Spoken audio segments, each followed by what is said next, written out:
A release day by my favorite author of all time. It's a good week.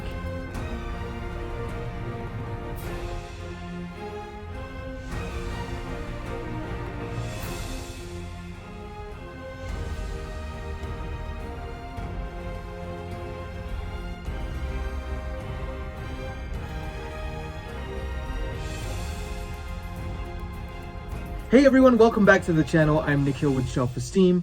I'm a composer and now a booktuber. You might have heard some of my music in The Wheel of Time Season 2, his Dark Materials Season 3, and the official Brent Weeks companion album for his series Lightbringer.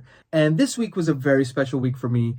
Anyone who knows me and anyone who's watched even a couple of videos on this channel knows how much I love Stephen King, to the point where I have a whole shelf back there dedicated to Stephen King. So I'm all about the man. I really admire his work. I've read like 45 of his books so far and counting. And I plan on reading all his works by end of next year. So this week was very special because it was a release week for none other than You Like It Darker. Look at this beautiful cover. I don't know if you could see it, but it's like really nicely embossed, and it's just like a gorgeous kind of cover here and back cover. You Like It Darker by Stephen King was released on Tuesday, May 21st.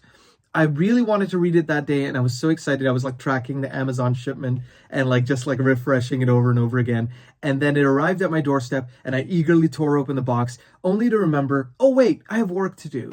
And so it ended up being a late work night, and I had some music delivery to do. And so I decided to just wake up early in the morning the next day at like 5 a.m. and kind of start digging into this book. And I'm so glad I did.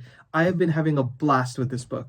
So, I'm recording this on Saturday, and I have one more little short story to go. As of Sunday, when you're watching this, I'll have finished every short story in this collection, except for one. And I'm going to talk a little bit about why I've held that one off a little bit later in the video. But, a lot of people love Stephen King. Obviously, he's a beloved author. He's a legend in the horror community. And, a lot of his coming-of-age stories, things that are non-horror, are just like legendary in their own right. But there are people who have gripes with Stephen King because some of his books end up being 1,000 pages. And people feel like, oh, maybe it drags a little bit in the middle. Yes, it's amazing to see this character growth, but, some people like their reads a little bit quicker. And then, of course, for the endings, some people are contentious about the endings. Now, the great thing about the short story collection is there are a couple that are, 10, 20 pages long. So they're lightning fast reads. You could pick one up, put it down for a while, pick it up whenever you want. And there's never really a sense of discontinuity because they're all bite-sized chunks for you. But the cool part, and my favorite part about this book, was the 3 longer short stories, some that are like over 100 pages long and are kind of delving more into novella territory. And I've read 2 of the 3 longer stories, one of them being, I'm opening up the table of contents here, one is called Two Talented Bastards. It's pronounced bastards because it's spelled as Bastids. And so I have to pronounce it the way it's spelled. But Two Talented Bastards, and then Danny Coughlin's Bad Dream. Both of them are fantastic. And, unlike the title, which might be a little bit misleading, you would think that everything is super disturbing and just like super bleak. Those stories in particular, there are some that are disturbing in here, of course. But those particular stories were among my favorites because they weren't disturbing for disturbing's sake, but they really make you think. In Two Talented Bastards, for instance, there is a famous writer, wonder where that inspiration came from, and a famous painter, and they're brothers. And the son of the famous writer is kind of asking his father, like, what happened to make you, your success suddenly take off at a later age. And his dad kind of recounts his story. And there's like some supernatural elements in it.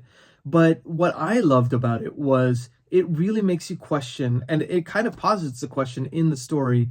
Obviously I'm keeping this all spoiler free, so that's my goal here. But, it posits the question of, where does talent come from? Is it born out of thin air?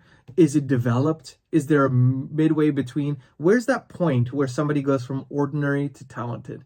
And I just think that's a fascinating thing. I've been thinking about the story since I read it last week, or this, a few days ago. And the second story, Danny Coughlin's Bad Dream, is about like kind of what if you are trying to do the right thing, and by doing the right thing, you are kind of suspected of doing a wrong thing. And, it kind of is a commentary on our justice system. The idea of like, once someone wants you to be guilty, what will they do to make sure that you fit their narrative, their personal narrative? I think that's just a fascinating kind of story. And I think you've seen a lot of like social justice issues on the news in the last few years. So it's just very poignant. And I think he does a really good job with making it a fast-paced page turner kind of thriller, whilst not being something that's like overly political. I think some of his works in the last few years have been very political leaning in nature. And not that there's anything wrong with that, but one thing I really liked about this was that it really stuck to it being a thriller, and inadvertently it becomes a social commentary. I always like when stories do that. So those two stories I've been really thinking about a lot. Now the third story that I have left for a later date is called Rattlesnakes, and the reason why I have not read that is because it's a sequel to a book I've not yet read, which is Cujo. So, the story about a rabid dog that has kind of taken on a life of its own and become a pop culture kind of sensation in a sense, since it was released in the 80s, is a book I've been wanting to read. I remember starting to read it. I think I read like the first 10 pages when I was like 14 or 15. It was one of the first ones I started reading.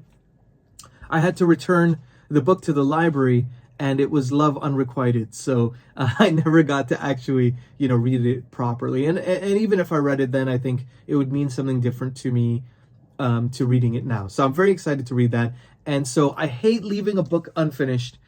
It's like, nails on a chalkboard for me, but I'm going to leave this unfinished because I'm going to read Cujo in the coming weeks, and then I'm going to come back to finish this story so I can give the sequel the attention it deserves. But in the meantime, it's going to look really good sitting on that shelf back there. So that was what I read this week.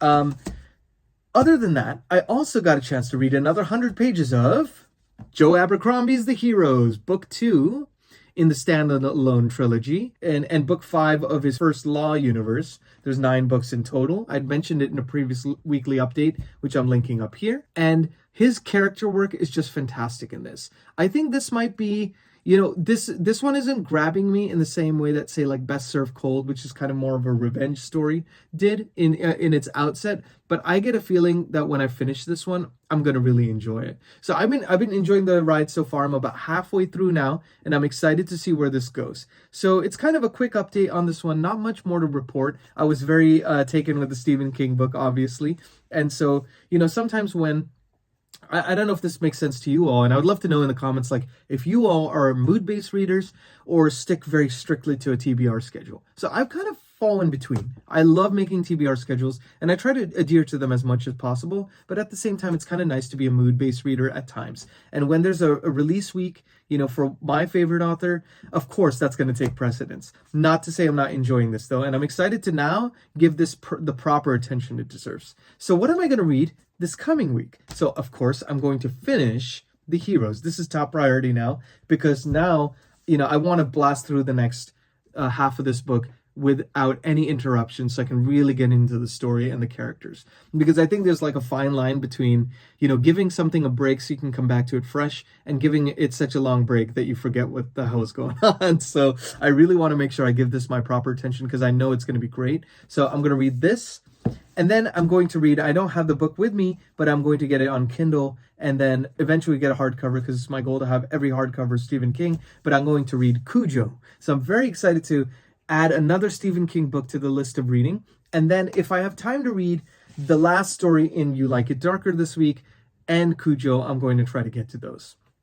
So that is what my plans are as far as reading is considered. Now let's talk about the content on this channel. So as of today, as of Saturday afternoon, as I'm recording this, I have, thanks to you all, for commenting and liking and engaging with the videos, which helped my subscriber count to get to 98 subscribers. So I'm almost at 100 in just a little over a month, and that's far exceeded my expectations for this channel. I've always wanted to do this for fun, and and it's just gotten more fun as I've done it, and I've gotten a chance to interact with so many of you, and I have like some ideas for some collaborative videos I'm going to do soon, and some read-alongs that we're going to kind of announce on these channels in the weeks to come. So I'm so excited about that, and to meet fellow booktubers, to meet fellow book lovers, that's some of my favorite part about this whole journey. So I'm really grateful to you all for that. As far as the videos I released this week, I kind of went ham this week, and I've released 4 videos, including this weekly update. So what were those videos? So the first one was Ken Follett's Fall of Giants, which is book 1 of his Century trilogy. I gave it a proper review and I'm going to link that up here. So I'm linking each video as I talk about them briefly, so you can kind of get an expanded version of it. But it's one of my favorite books in recent memory. It's a contender for Book of the Year for me. It's my first Ken Follett book. 1,000 pages that is perfectly paced and plotted, and for a guy who doesn't like romance books as much, to have 3 romances and me be equally invested in all of them as they take place around the events surrounding World War I, a historical fiction novel. Fantastic read. I mean, say no more. You just got to check out that video, or you just got to dive in and for yourself. And I'm leaving links, of course, in the bottom here in the description, so you can check those out for yourself as well if you so choose. So that was the first video. The second video, and I got some great input from Cade, who's fellow part of this Booktube community, and who's been so gracious to provide me with some great sci-fi recommendations and feedback and things like that. And so this idea came from him, so thanks, Cade.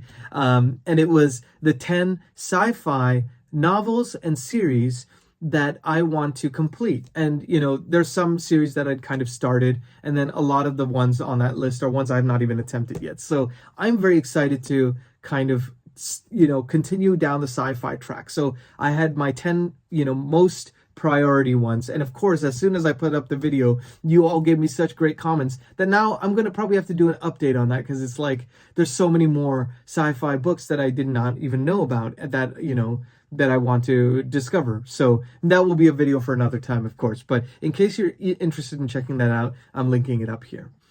And then the third video that I got a chance to do was a Booktube newbie tag. So I didn't even know about this, honestly. I'm such a noob. Like, I've been watching Booktube for 5 years, but I watched a lot of the older channels that are more established at that time, at least. Now I'm kind of watching more of the newer Booktubers, but at the time when I was first watching these, I was watching the ones that were very active from 2019 onwards, when I first started watching Booktube.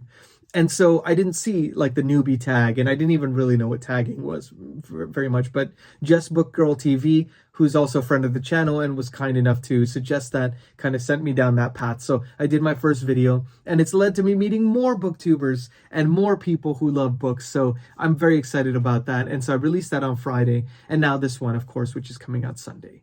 So as for next week, now what am I going to release next week? So I have been telling you for the last couple of weeks that I was going to do a Stephen King tier list. Well, that week has finally arrived, because I have nothing on my deck except for this as a priority. So I'm going to do a Stephen King tier list of my 45 books that I've read so far, and it's going to be my first tier list video. So I'm excited to kind of put that out as well. I also want to do 15 authors that I have not read of anything of yet, and I want to read. And those will fall in the fantasy, sci-fi, horror, and historical fiction genres. So I'm really excited to be able to kind of put that out. I've compiled the list already, and it's like hard to believe, I've been reading fantasy and all those, sci-fi, horror, all that stuff for at least 5 years, and some of those genres quite a bit more than that. So to find more authors that are like, I haven't read a single thing, and I'm limiting it to 15 because I found a bunch more, but it's like, this video is going to be like an hour or something long. So I don't want to do that. So that's going to be the second video I'm going to release, and I'm going to release that later this week. So keep an eye out for that. And then, of course, there'll be the weekly update. If I have time, and if I'm able to finish the last story in You Like It Darker by next week, I also would love to do kind of like maybe either a tier ranking or a ranking, just like a regular ranking of all the stories in this book, and kind of a brief description on each, in case you're interested in checking it out as well. I think it could be kind of fun to do that. Let me know if that's something you'd want to see in the comments as well. So it'll be a bit more of a Stephen King heavy week, I guess. But I'm excited to share that with you all. And then the last thing I want to say about this weekly update is, on the music front, it's actually been pretty busy, because I have a PR team that's helping me kind of get things in order for a huge push for my psychological horror film called Dead Whisper, which is going to get its limited theatrical release on July 5th, the same day of the soundtrack release, and then it's going to be on video on demand on July 9th. So I'm super excited about this. This is like easily the biggest project I've ever done where I was the sole composer on, and I got to have like a big team to help me out. We did recording sessions on like, 3 different continents. We had strings, we had custom percussion. We had the singer from The Wheel of Time was a singer on this. We had a woodwind player. It was just a phenomenal production, and I'm so excited to be able to release the score and stuff. So I'll keep you all posted as things go with that, but it's a lot of like, creating videos and stuff. So it's going to be video week for sure. But it's been a lot of that. It's been meetings. It's been kind of starting to work on a couple projects that I'm, little ones here and there that I'm working on. It's nice to see the industry getting back on its feet slowly but surely, and I hope that that will continue in earnest throughout the summer. So that's a quick update from me on the music side. And, my wife and I and, some of her friends are going to go to Big Bear next weekend. So I'm really excited to be able to take a full weekend off. But rest assured, I will have that weekly update scheduled. So it will go out the usual time, which is always Sundays at 8:15 in the morning, PST, Pacific Standard Time. So that's it from me. Thank you so much for watching. Please like and subscribe if you haven't and you're enjoying these types of videos. Let me know in the comments what you read this week and kind of what you're most looking forward to next week. And I'll see you next time. And in the meantime, be good to yourselves, be good to each other, and I'll see you very soon. Take care.